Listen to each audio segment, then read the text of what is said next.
Time లేదు, ఏదో మనుషులు ఎదురుగా ఉన్నారు, తర్వాత మాట్లాడి ఫోన్ పెట్టి మళ్ళీ ఇప్పుడు స్టేజ్ మీద ఇప్పుడు మాట్లాడటం అంటే ఇదేదో గొప్పగానో లేకపోతే ఇంకోడో కాదు.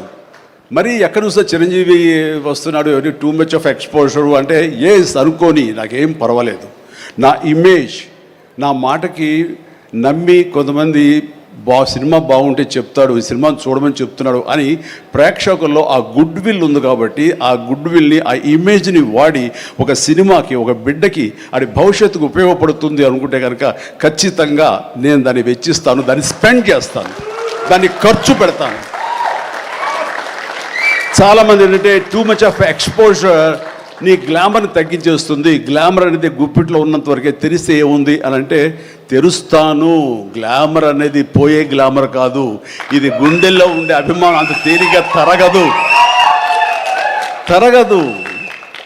47-48 సంవత్సరాలుగా ఏర్పడినటువంటి ఇది కాంక్రీట్ అయిపోయింది వాళ్ళ గుండెల్లో.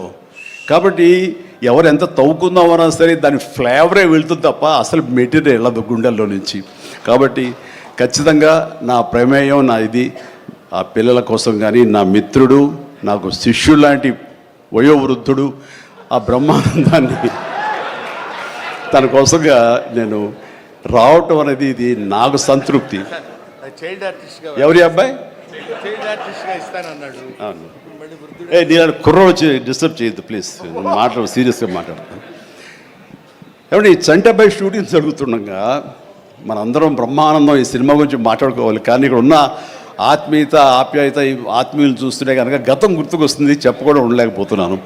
అండ్ చంటబ్బాయి షూటింగ్ జరుగుతుండగా నేను ఇందాక చెప్పాడు కదా ఇట్లాంటి హీరో అని కాను నేనంటూ చార్లీ చాప్లిన్ గెటప్ వేసుకుని ఒక దిమ్మ మీద ఉంటుంది. అక్కడ అసలు టెన్షన్గా ఉంది, ఎందుకంటే అది చిన్న కోన్ షేప్లో ఉంటుంది. అక్కడ నిలబడి డ్యాన్స్ చేస్తున్నాను, జంజాల్ గారు చూస్తున్నారు.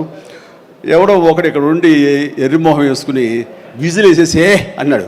చాలా డిస్టర్బెన్స్ కనిపిస్తుంది ఎదురుగా ఉండి. ఎవరది పంపించండి అన్నాడు. వెళ్ళి బ్రహ్మానందం జంజాల్ గారు వెనక్కి వచ్చావయ్యా అని వెళ్ళాడు. సరే ఏమనుకున్నా, అయిపోయింది, షార్ట్ అయిపోయింది. సరే ఎవరో కాదండి, అత్తిలో లెక్చర్గా పనిచేస్తున్నాడు, పేరు